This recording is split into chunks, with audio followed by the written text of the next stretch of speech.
This is compassion fatigue and burnout for service providers. This project was supported by the Education, Training, and Enhanced Services to End Violence Against Women with Disability Grants Program, awarded by the Office of Violence Against Women, the U.S. Department of Justice. The opinions, findings, and recommendations expressed in this publication are those of the author and do not necessarily reflect the views of the Department of Justice, Office of Violence Against Women. Let's talk about some group agreements. Hopefully we can all agree that everyone deserves freedom from harassment, discrimination, and victimization. Hopefully we can all agree that victimization or crimes are never a victim's fault. Hopefully we can all agree that being uncomfortable is when learning happens, and we can all stay in a growth mindset. And we agree that people deserve safety and respect regardless of their abilities. And of course, questions are encouraged. Please reach out to me after this training if you have any questions. My email is Carrie, C-A-R-R-I-E, at ACESDV.org.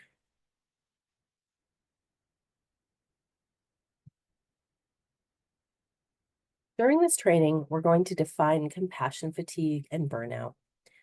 We're hopefully going to understand compassion satisfaction and how to cultivate it, and explore multiple modalities for self-care, and create an ethical well-being plan. Let's talk about pros and cons of the work that we do. So the pros and cons of the work that we do, right? There's a lot of pros of being a service provider. It provides us with education about people. We get to be givers, but there's a lot of cons also. And most of those cons are that we're spending our emotional energy more than we're receiving for the most part. And we can't fill anybody's cup unless our own cup is full. And ideally, we're going to talk about how to fill our own cup so that it's always full. Compassion fatigue for care providers. So compassion fatigue is the mental and emotional distress that can follow when healthcare providers or care providers connect and empathize with clients and patients. So it just takes a connection to get that. Compassion fatigue is sometimes called burnout, but it's a slightly different concept. Unlike burnout, compassion fatigue is highly treatable and might be less predictable. The onset of compassion fatigue can be sudden, whereas burnout usually emerges over time. Severe cases of burnout sometimes require the person experiencing it to change jobs or occupations even. But measures can be taken to prevent or treat compassion fatigue before a change in work environment is required.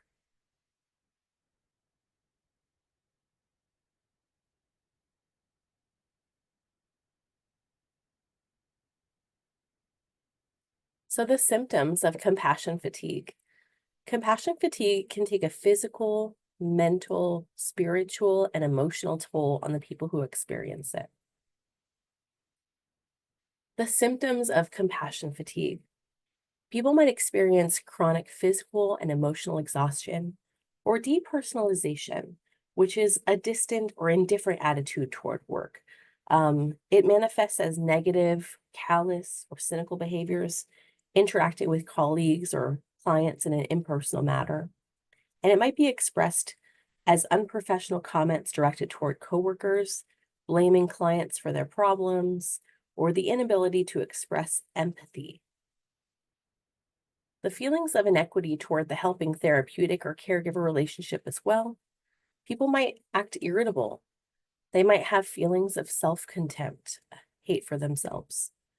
They might have difficulty sleeping or experience weight loss or have headaches or poor job satisfaction. They may experience a change in their worldview.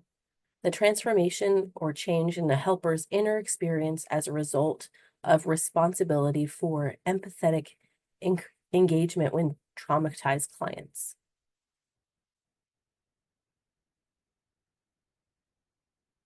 I can say for sure that I'm a different person than when I started doing this work. Compassion fatigue can affect a wide range of professions and caregivers. It tends to be common among professionals who regularly work in helping or healing capacities. People might experience a lack of energy or fatigue. They may have changes in their sleep or their hygiene. They may have muscle tension or aches. They could have gastrointestinal issues. They could have headaches or changes in intimacy. And that intimacy might mean sexual relations, or it might mean just general relationships with family.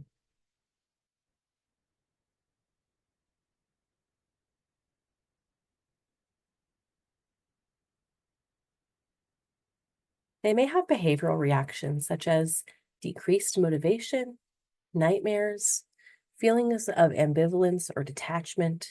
They might feel hopeless or lonely. They may have anxiety or fear. They might feel impatient all the time or be frustrated. And they might feel overwhelmed or have a difficulty balancing work and personal life.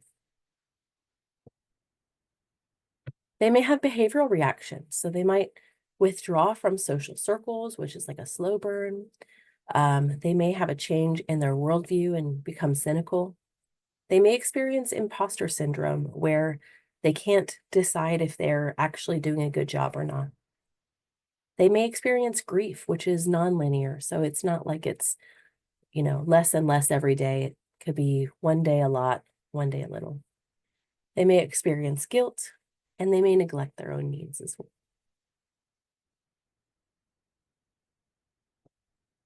So this is the time to check in and make sure that as we're talking about these difficult things, that you take a break if you need one.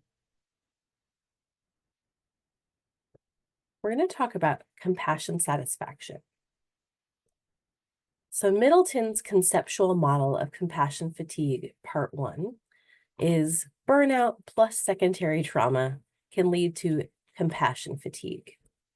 However, if you add in compassion satisfaction into that equation, it can reduce or eliminate compassion fatigue. So compassion satisfaction is the recognition that we're making a difference and that our work matters and that we're sustaining and serving as a protective factor against this compassion fatigue. Literature suggests that high levels of compassion satisfaction can help predict how resilient service providers are to the negative effects of working with vulnerable populations. So building compassion satisfaction. Sustain your social supports. Recognize where you make a difference. Work on compassion meditation. So thinking about all of the ways that you have made a difference and all of the ways that you're doing great. Maintain some mindfulness and self-compassion. So have compassion for yourself and think about all of the things that are very difficult, but that you're working through. And one of the most important things is to practice self-care. I think a lot of people say, I don't have time for self-care, or I'm not able to do self-care. We need to find more time for ourselves and practice self-care. Let's talk about self-care. Think back to the last few times that you were having a very difficult day or week or month. What would you say that you were feeling? What did you tell yourself in order to cope? And were you harder on yourself than you are with those that we help and work with? Did you neglect any of your own needs to prioritize the needs of those you're working with? I think this is really normal that service providers do this. We need to do better for ourselves, and we need to recognize that we're doing a great job. We also need to have some boundary setting. So we need to give clients skills and autonomy to solve their challenges and connect with others. We need to remain non-judgmental and let go of outcomes. We can't predict the future. It's not, did we do a good job based on, did this person get an apartment? Did this person leave their partner? Did this person have an achievement? Those are not our own achievements. We are just here to guide. We need to have some strategic connection and support. Compassion fatigue resiliency. So we need to talk with other caregivers and direct support professionals. Practice listening and sharing with your relaxed body. It's okay to tag in for help. Having an accountability partner can help. We can tell on ourselves and just explain when we were good or not as good. We can work on avoidance, denial, suppression, and lower resiliency by having that accountability partner. Take a break with them and have a check in. Pay attention to your own needs and make sure that you are telling as much as you're hearing. Empower your partner to confront you. It's not a space to vent about clients or work, but it does increase the chance of reaching goals.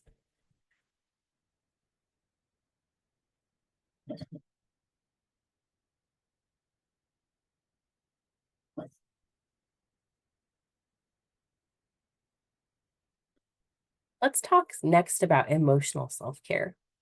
So, for your own self, perhaps you could do journaling, you could do affirmations, do breathing exercises, deep breathing or square breathing, create art, spend time with a pet or a friend, check in with how you're feeling. So, check in with yourself. How am I feeling today? And spend time outside if you like that. Make sure your cup is full, because if our cup is not full, we cannot help others. Social self care. So, spend time with friends and family, send letters or emails or texts or memes or reels, whatever you like. Check in on social media, call a loved one, check in with your coworkers. How's everybody doing today? Join a community of peers, a group or, club. Plan an evening away from home or plan an evening away from where you work too. Physical self-care. Physical self-care. Stay hydrated. Eat balanced, nutritious meals. Work on getting active if you can, in a way that feels safe and energizing to you. Find what works for you. Stretch or move if you can. Rest when it's needed, and make appointments with your doctors as needed. I know it's silly that we have to say that, but a lot of service providers really do put themselves far on the back burner. Practical self-care tasks. Meal prep if you can. Do financial management and budgeting ahead of time. Experiment with freezer meals, something easy. Spend 15 minutes a day tidying your living space or develop a cleaning schedule. Make sure you refill your prescriptions and set goals. And for your spiritual self, meditate or pray, whatever you do. Volunteer if it feels good to you. Going outside or connecting with nature might feel good to you. Having acts of kindness, maybe that kindness can even be toward yourself. Connecting with others or reflecting through journaling. And for our mental self-care, set healthy boundaries with yourself. Take breaks from social media or screens. Recharge with alone time if that feels good to you. Practice being present or mindful. Declutter your email messages. Enroll in classes. Learn something new. Cross something off your to-do list, even if it's an easy task. Seek professional mental health care like therapy. So therapy is great for everyone, and a lot of us think we don't need that thing, but it can be wonderful for all of us. I would like to encourage you to make a coping bank. So a little piece of paper that you can keep near your desk. Write down strategies that you currently use, that you'd like to try, or that you've heard of, anything that we just said. So anything that would build resilience for you.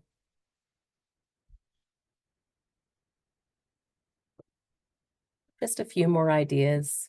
Things like music, art, and animal therapy can be wonderful. Gardening or other hobbies. Yoga or stretching is great for some folks. Meditation videos and apps are fun. And keep a document with additional self-care ideas that you want to try. Resiliency and shared connections. So, what skills and strategies work for you when you're experiencing challenges with a person you're working with or providing care to? You're recognizing symptoms of compassion fatigue in yourself. You are feeling isolated or alone in the work that you do. So think about all the ways that you can cope when those things do happen. In an ethical well-being plan for yourself, what are you already doing really well? What's an area of growth or a challenge for yourself? And what do you commit to trying this week, this month, or this year? Who will you engage for accountability? So, who is your accountability buddy?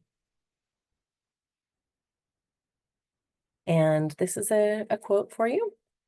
The greatest gift you can give somebody is your own personal development. I used to say, if you will take care of me, I will take care of you. Now I say, I will take care of me for you if you will take care of you for me. Here are some really helpful resources for those who may need them. The Caregiving Resource Center, NADSP, Arizona Caregiver Resource Line, and here's our works cited page. Thank you, and of course, as always, please reach out if you have any questions.